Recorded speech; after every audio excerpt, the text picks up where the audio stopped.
જય હિન્દ મિત્રો, આજે લદ્દાખમાં જે ઉપવાસ ચાલુ થયેલો એનો આજે 20મો દિવસ છે.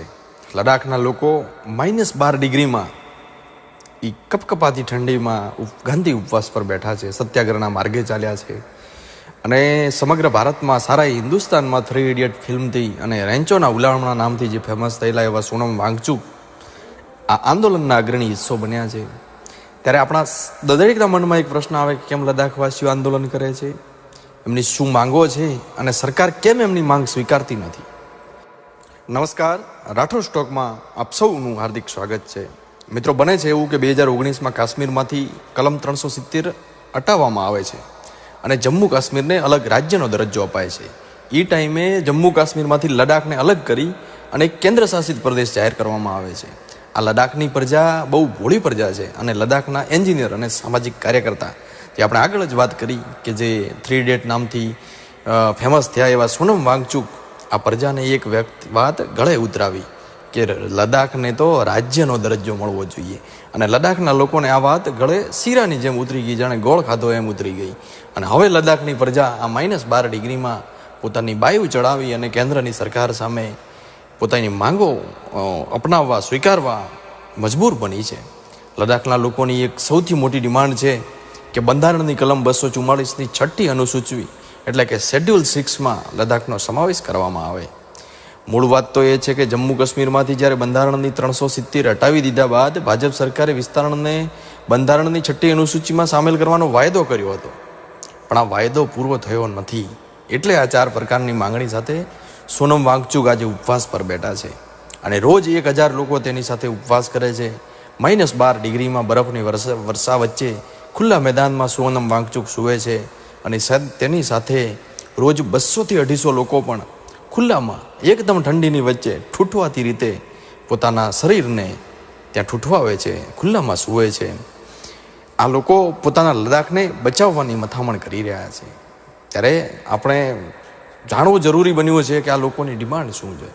આ લદ્દાખના લોકોની પ્રથમ ડિમાન્ડ છે કે ભાઈ લદ્દાખને પૂર્ણ રાજ્યનો દરજ્જો મળે અને લદ્દાખને લોક પ્રતિનિધિત્વ મળે, એટલે કે વિધાનસભા મળે. બીજી એમની માંગ છે કે લદ્દાખને શેડ્યુલ 6માં સમાવેશ કરવામાં આવે અને લદ્દાખમાં જે સંસદની 1 સીટ છે અત્યારે એને વધારી અને 2 સીટ કરવામાં આવે. તદુપરાંત અંતિમ એમની માંગ એવી છે કે લદ્દાખમાં સિવિલ સર્વન્ટની ભરતી કરવા માટે પબ્લિક સર્વિસ કમિશન લાવવામાં આવે.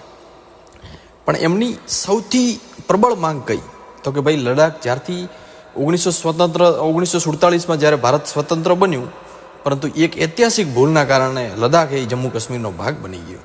પણ આ લદ્દાખને 2019માં કેન્દ્ર પ્રદેશનો દરજ્જો અપાયો અને લોકોની માંગ હતી કે વિધાનસભા સાથે એક કેન્દ્ર શાસિત પ્રદેશ બને, જેમાં લોકશાહી હોય, લોકશાહીથી સ્થાપેલી વ્યવસ્થાઓ હોય, એક વિધાનસભા હોય, જ્યાં લદ્દાખના પોતાના લોકોને જે માંગો છે એ જાણી શકે અને એના આધારે લદ્દાખના પોતાના કાયદા બને, ક્ષેત્રીય વિવિધતાના આધારે કાયદા બને.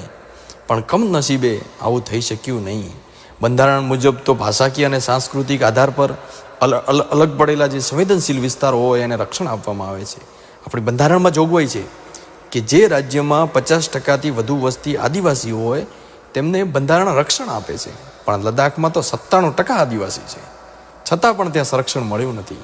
જ્યારે 2019ની સંસદની ચૂંટણી અને લદ્દાખ હિલ કાઉન્સિલની ચૂંટણીમાં ભાજપે પોતાનો જે ચૂંટણી ઢંઢેરો બહાર પાડ્યો હતો અને એ ચૂંટણી ઢંઢેરામાં લદ્દાખના લોકોને વચન આપવામાં આવ્યું હતું કે લદ્દાખને 6th શેડ્યુલમાં સમાવેશ કરવામાં આવશે અને ત્યાંના જે લોકોના અધિકારો છે, ભાષાકીય અને સાંસ્કૃતિક અધિકારો છે, એમનું રક્ષણ કરવામાં આવે. પણ જીત્યા પછી આ વચનો નિભાવવામાં આવ્યા નથી. સોનમ વાંગચુક 6 માર્ચથી લેહના દોરજ મેમોરિયલ પાર્કમાં ઉપવાસ કરી રહ્યા છે. તેમણે 6 માર્ચે પોલો મેદાનમાં હજારો લોકોની વચ્ચે એવી જાહેરાત કરી હતી કે આઝાદીની ચળવળ માટે ગાંધીજીએ ઘણા ઉપવાસ કર્યા હતા, પણ સૌથી લાંબા ઉપવાસ 21 દિવસના હતા. હું પણ આજથી એટલે કે 6 માર્ચથી 21 દિવસના ઉપવાસ કરીશ. માત્ર ચપટીક મીઠું ખાઈશ અને પાણી પીશ, અનાજ ફળ કશું ખાઈશ નહીં. કડકડતી ઠંડીમાં આ આકરા ઉપવાસને 18 દિવસ આજે થઈ ગયા. આજે તો 20મો દિવસ થઈ ગયો, પણ સરકાર તરફથી કોઈ પ્રતિક્રિયા આવી નથી. ઉપવાસની જ્યારે એમણે જાહેરાત કરી ત્યારે સોનમ વાંગચુકે એમના ઉદ્બોધનમાં કીધેલું કે ભાજપે 2019ની ચૂંટણીમાં જે એમનો ચૂંટણી ઢંઢેરો હતો અને જે હિલ કાઉન્સિલની ચૂંટણી હતી એ વખતના જે ઢંઢેરા હતો એમાં સરકારે વચન આપ્યું હતું કે અમે તમને 6ઠ્ઠી અનુસૂચિમાં સામેલ કરશું. પણ આ વચન એક જાતનું પોકળ વચન સાબિત થયું છે. જો સરકાર લદ્દાખને 6ઠ્ઠી અનુસૂચિમાં સામેલ નહીં કરે તો અહીંયા ઇન્ડસ્ટ્રી ઊભી થવા લાગશે અને ખનન વધી જશે. ઉત્તરાખંડમાં જે આજે વનારત થઈ જવા પામી છે, જેમ કે આપણે સિલ્કયાર્ડ ગલિયારો જોઈએ, ઋષિકેશનું જે સંકટ જોઈએ, એવી જ સંકટો આવનાર સમયમાં લદ્દાખમાં આવે તો કોઈ નવાઈની વાત નથી. જ્યારે દેશનું સંવિધાન બન્યું ત્યારે એવું વિચારવામાં આવ્યું હતું કે દેશના જે આદિવાસી પ્રભાવિત વિસ્તારો છે તેનો બંધારણમાં કેવી રીતે સમાવેશ કરવામાં આવે અને દેશના ભાગો સાથે કઈ રીતે એમને એક સમાવેશી રીતે જોડવામાં આવે. નોર્થ ઇસ્ટ એટલે કે આજે આસામનો મોટા ભાગનો વિસ્તાર આદિવાસી સમુદાયનો હતો, એટલે આ માટે એક અલગથી કલમ બનાવવામાં આવી, આર્ટિકલ 244. આમાં 2 ભાગ કરવામાં આવ્યો. 244(1) જેના હેઠળ આસામ સિવાયના ભારતના આદિવાસી વિસ્તારોનો સમાવેશ કરાયો અને 244(2) જેના હેઠળ માત્ર આસામના જ આદિવાસીઓનો સમાવેશ કરાયો. એટલે કે 244(1) ને 5મી અનુસૂચિમાં અને 244(2) ને 6ઠ્ઠી અનુસૂચિમાં સમાવેશ કરવામાં આવ્યો. સમય જતાં નોર્થ ઇસ્ટના ભાગલા પડ્યા. એમાં આસામ, મેઘાલય, મિઝોરમ અને ત્રિપુરા જેવા રાજ્યો બન્યા. આ રાજ્યમાં જે નાનો આદિવાસી વિસ્તાર હતો તેની દેખરેખ માટે હિલ કાઉન્સિલ્સ બનાવવામાં આવી. નક્કી એવું થયું કે ભાઈ લેજિસ્લેટિવ, એક્ઝિક્યુટિવ એન્ડ જ્યુડિશિયલ સત્તામાંથી થોડીક સત્તા રાજ્ય સરકારે આ કાઉન્સિલને આપવાની. એટલે આ કાઉન્સિલ સશક્ત બને અને પોતાના લોકોના હકો માટે, પોતાના લોકોની સંસ્કૃતિ મુજબના કાયદાઓ બનાવવા માટે, એટલે તે પોતાની હેઠળના વિસ્તારને સારી રીતે ચલાવી શકે. 6ઠ્ઠી અનુસૂચિમાં જિલ્લા પોતાની રીતે કાયદો બનાવી શકે. લદ્દાખની માંગણી એવી છે કે આસામ અને 3 રાજ્યોની જેમ જ લદ્દાખને સામેલ કરવામાં આવે તો કાયદા મુજબ લદ્દાખમાં જે ખનન થઈ રહ્યું છે એ ખનન અટકી જાય અને ઉદ્યોગપતિઓ પણ થોડાક નિયંત્રણમાં આવે. લદ્દાખને કાયમ દુઃખ રહ્યું છે કે જમ્મુ કાશ્મીરની સાપેક્ષમાં તેમની સાથે ઘણો અન્યાય થયો છે. તેમની તો હંમેશા ડિમાન્ડ રહી છે કે ભાઈ યુનિયન ટેરિટરી બનાવવામાં આવે, ને આ ડિમાન્ડને જોતા 1995 આસપાસમાં એક પ્રોવિઝન થયું અને Ladakh autonomous hill development council બનાવવામાં આવી. આ કાઉન્સિલમાં 30 સભ્યો હતા, તેમાંથી 4 સરકાર નિયુક્ત કરે અને 26ની ચૂંટણી કરાય. આ ચૂંટણી થકી લદ્દાખના લોકો પોતાના પ્રતિનિધિને નિયુક્ત કરીને આ હિલ કાઉન્સિલમાં ચૂંટે. આ કાઉન્સિલ લદ્દાખની ડેવલપમેન્ટની નીતિ નક્કી કરે, આ જ તેનું કામ છે. આવી એક કાઉન્સિલ લેહમાં પણ 1995માં બની અને બીજી એક કાઉન્સિલ 2003માં કારગિલમાં બની. આમ તો લદ્દાખ બચાવવા માટે આવી જે બની પણ એના માટે કોઈ એને અસરકારક એના કોઈ કાયદા રહ્યા નથી. એટલે લદ્દાખીઓએ લદ્દાખને બચાવવા માટે 3 ફેબ્રુઆરીથી આંદોલનનું રણસિંગુ ફૂંકાયું હતું અને લેહના પોલો મેદાનમાં હજારો લોકો ઉમટી પડ્યા. એ પછી તો રસ્તા પર સતત દેખાવો થતા રહ્યા અને 6 માર્ચે સોનમ વાંગચુકે ઉપવાસની જાહેરાત કરી.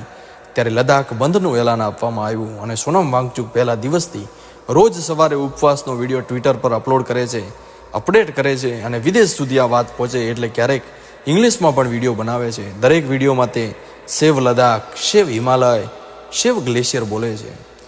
આ ઉપવાસ આંદોલન પાછળ એમનો બીજો એક હેતુ એવો પણ છે કે અમે ન માત્ર લદ્દાખ માટે પણ સમગ્ર હિમાલય ક્ષેત્રના સમગ્ર જે પર્યાવરણનું જે ક્ષેત્ર છે એ પર્યાવરણને બચાવવા માટે, ગ્લેશિયરોને બચાવવા માટે અમારો આ એન્વાયરમેન્ટ ઉપવાસ છે, પર્યાવરણીય ઉપવાસ છે. આમ તો આ લદ્દાખ દેશની જે રાજધાની છે દિલ્હી, એનાથી 1225 કિલોમીટર અંતરે આવેલું છે અને એની વસ્તી માંડ 3 લાખ છે. પણ એક ઝાટકે જો એ વસ્તીને 20% ભાગ ભેગો થઈ જાય ને તો કંઈક ઇસ્યુ તો મોટો જ છે. અહીંયા લેહ અને કારગિલ 2 જિલ્લા છે, એની સાથે સાથે લોકસભાની 1 સીટ છે. અને જ્યારથી આ લદ્દાખ નવો કેન્દ્ર શાસિત પ્રદેશ બન્યો ત્યાંથી આજ સુધી ના તો ત્યાં કોઈ ગેજેટ ઓફિસરની ભરતી થઈ છે કે ના ત્યાં કોઈ સ્થાનિક પ્રતિનિધિત્વને મહત્ત્વ અપાયું છે. આને લઈ અને ત્યાંની સ્થાનિક 2 પાર્ટીઓ છે જે લદ્દાખની, એકનું નામ છે ABL, એપેક્સ બોડી લેહ, અને બીજીનું નામ છે કારગિલ ડેમોક્રેટિક એલાયન્સ. આ બંને સ્થાનિક રાજનીતિક પાર્ટીઓએ પણ આ આંદોલનને ટેકો આપ્યો છે. ત્યારે સમગ્ર ભારતે પણ એક વસ્તુ વિચારવા જેવી છે, દેશના કેન્દ્રીય રાજકારણે પણ વિચારવાની છે કે જો આ લદ્દાખમાં આવા કોઈ ઇસ્યુ આવી રહ્યા છે તો લદ્દાખીઓને પોતાના અધિકારો મળે અને તે ભારતનું એક અભિન્ન અંગ છે, ભારતનું મુકુટ સમાન લદ્દાખ છે, તો એના લોકો સુખેથી જીવે એના માટે એમનું પ્રતિનિધિત્વ વધારવામાં આવે અને એના સાથે મળી અને આ આંદોલનની જે સમાપ્તિ કરવામાં આવે. જય હિન્દ, જય ભારત.